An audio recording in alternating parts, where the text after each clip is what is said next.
अस्सलाम वालेकुम नाजरीन, कैसे हैं आप। आज आपके लिए दो बड़ी ख़बरें हैं। वो कल वाली ट्वीट की नहीं, वो ज़रा डिफरेंट है, ये और हैं, ये लेटेस्ट अपडेट हैं। पहली ख़बर है परवेज़ लाई के मतलब है, दूसरी ख़बर है दो लोगों के कोर्ट मार्शल की। तो पहली ख़बर तो मेरा ख्याल है आपको परवेज़ लाई की दे दें, क्योंकि इस वक्त इंटरेस्टिंग चीज़ वही चल रही है। सबसे अहम बात यह है कि पंजाब में सारे वसाइल हैं, तो इससे रिलेटेड जो ख़बर होगी वो आपके लिए ज़्यादा इंटरेस्टिंग होगी। ख़बर ये है कि परवेज़ लाई अब पीडीएम की तरफ से पंजाब के वज़ीर आला होंगे। एक साइड पे पीएमएलएन की तरफ से एक और नाम जो ज़ेरे गौर है वो मलक अहमद का नाम ज़ेरे गौर है। लेकिन फ़िलहाल परवेज़ लाई अगर पीडीएम की तरफ से आते हैं तो वो तमाम पार्टीज़ को जो हुकूमत अपोजिशन जॉइंट अपोजिशन है उनके लिए ज़्यादा सूटेबल रहेंगे बनिस्बत मलक अहमद की। अब चीज़ें ये तय हो रही हैं कि आपको पता है कि परवेज़ लाई जो इमरान खान का मुसलसल फ़ौज मुखालफ बयानिया था, उससे तो किसी हद तक इत्तफाक कर रहे थे डके छुपे अल्फाज में, लेकिन अपनी साइड पे वो फ़ौज के मामले में बड़े क्लियर थे कि मैं फ़ौज के साथ खड़ा हूँ।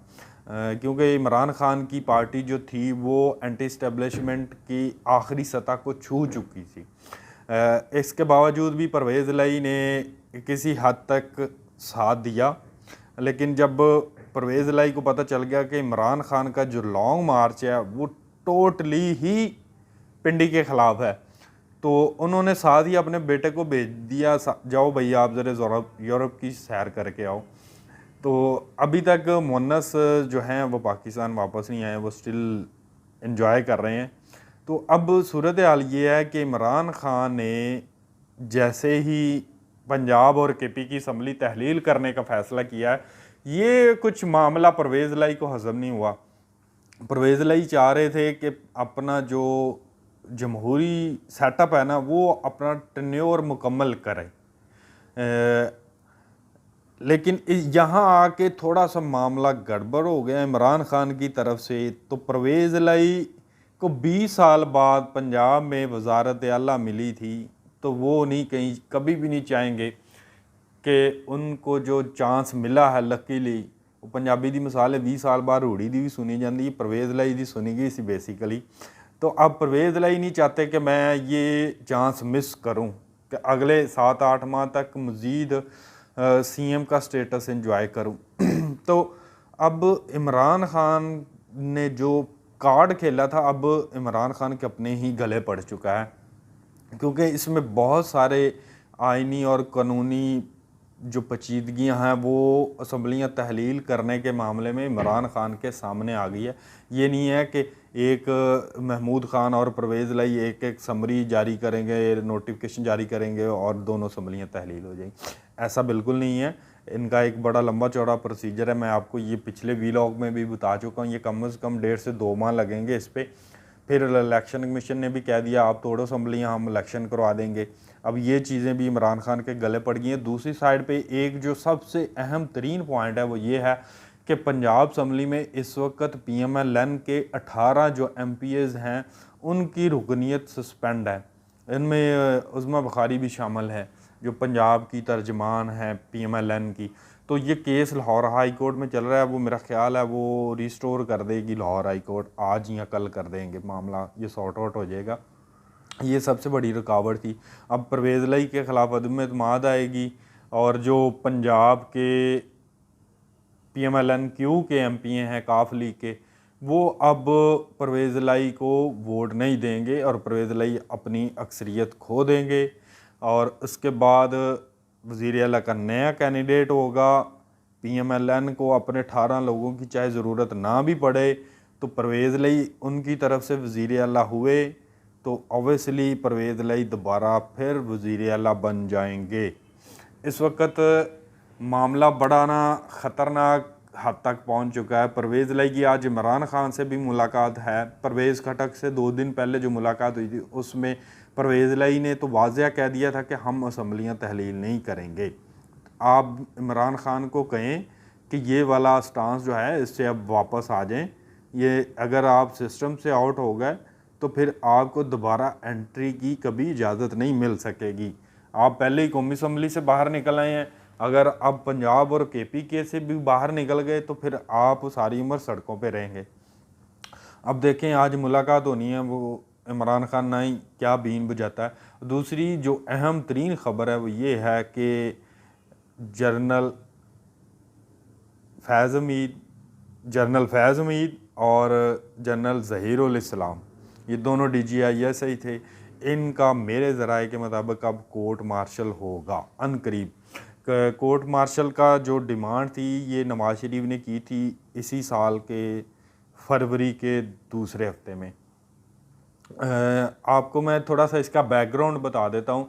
जनरल ज़हीरुल इस्लाम DGISI थे, तो इन्होंने नवाज शरीफ को पैगाम भिजवाया था कि आप रिज़ाइन कर दें या 2 साल के लिए बैरून मुल्क शिफ्ट हो जाएं, अपनी पार्टी से किसी और बंदे को भी PM ले सकते हैं आप। ये उन दोनों की बात है जब धरना पीक पे था इमरान खान का 2014 वाला। इस खबर को लीक आउट किया सेनेटर मुशाहिदुल्लाह खान मरहूम साहब ने BBC को इंटरव्यू देते हुए। तो कुछ ही दिनों बाद नवाज शरीफ ने सेनेटर मुशाहिदुल्लाह खान से ये वजारत वापस ले ली। उनके वो वज़ीर थे, मौसमियात के वज़ीर थे, एनवायरनमेंट के, उनसे फिर वजारत भी नवाज शरीफ ने वापस ले ली। रहील शरीफ ने दबाव डाला जब तो हालांकि वो मामला नवाज शरीफ रहील शरीफ के नोटिस में भी ला चुके थे कि ये आपका जो बंदा है उन्होंने मुझे ये पैगाम भिजवाया है। खैर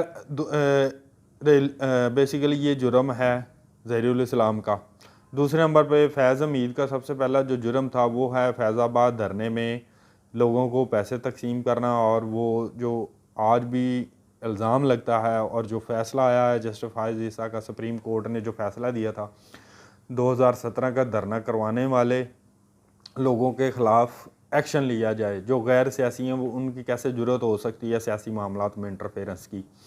तो ये फैज़ हमीद का जो जुर्म था वो यहाँ से शुरू होता था बेसिकली 2017 से। फिर ये बात पहुँची जस्टिस शौकत सिद्दीकी साहब के पास भी, जब उनको कहा गया, ये शौकत सिद्दीकी पब्लिक में बाकायदा बता चुके हैं कि उनको जनरल फैज़ की तरफ से कहा गया था कि आपको नवाज शरीफ को किसी सूरत भी आपने रिलीफ नहीं देना, ये लोग इलेक्शन से पहले जेल से बाहर नहीं आने चाहिए, मरियम नवाज और नवाज शरीफ।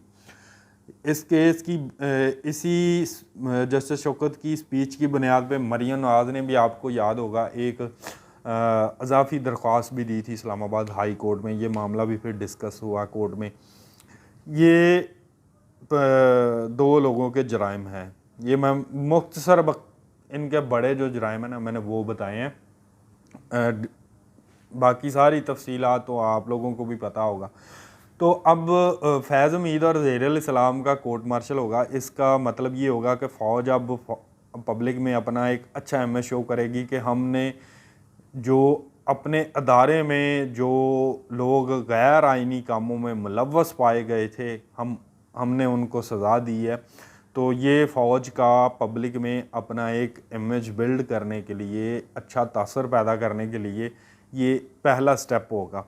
अब आगे जो अगला स्टेप है वो ये है कि इमरान खान को लॉन्च करने का जो फ़ौज पे इल्ज़ाम है उसका भी अजाला होगा। आप देखेंगे आने वाले दिनों में इसका अजाला करीब होगा। और कल की जो मुलाकात है उसमें बड़े फ़ैसले यही 2 हुए हैं जो मैं आपके साथ डिस्कस कर रहा हूँ। वो ट्विटर पे बताने वाले नहीं थे। अब आपकी मर्ज़ी है इसको कैसे लेते हैं। मैंने तो अपने तरीके से आप तक ये मैसेज पहुंचा दिया है। खैर देख, लेकिन सब तो बड़ी अफसोस की गल है वे कि जिहदा प्यो वज़ीर आज़म है वो घर लोग के बैठा अजे पिछले 5 महीनों तो। वो मामा तू बाहर निकल, लोगों को दस हो की रहा है। वो को प्यो की वजारत उज़मा का ही फायदा चुक ला, पंजाब के दौरे कर, पंजाब का तू वज़ीर आला रहा है, पंजाब च तुहाडी पार्टी का सारा कुछ है, तो तू घर चुप करके बैठा है। वो बाहर निकल, लोगों को दस भैन जो ये ड्रामा की हो रहा है, परवेज़ लाई की कर रहा है, इमरान खान की कर रहा है। अगर तू इस तरह ही घर बैठा रहा, मरीम नवाज लंदन बैठी रही, मरीम नवाज को खैर तू 2-3 दफ़ा जलील किया सन गिलगित दे इलैक्शन, फिर कश्मीर इलैक्शन, फिर पंजाब ਦੇ 2 ਜ਼ਿਮਨੀ ਇਲੈਕਸ਼ਨ।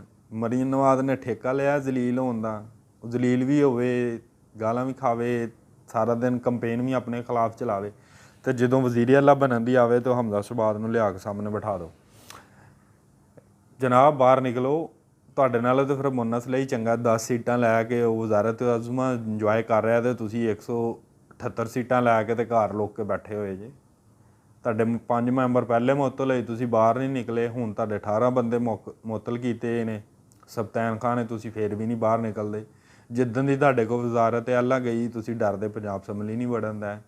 ਉਹ ਭਾਈ ਜਾਨ, ਇਹ ਚਾਦਰ ਲਾ ਲਓ ਸ਼ਰਮ ਵਾਲੀ, ਬਾਹਰ ਨਿਕਲੋ, ਲੋਕ ਤੁਹਾਡਾ ਇੰਤਜ਼ਾਰ ਕਰਨ ਦਾ ਨੇ। इंशाल्लाह अगले वीलॉग में दोबारा मिलेंगे। अपना ख्याल रखिएगा। अल्लाह हाफिज़।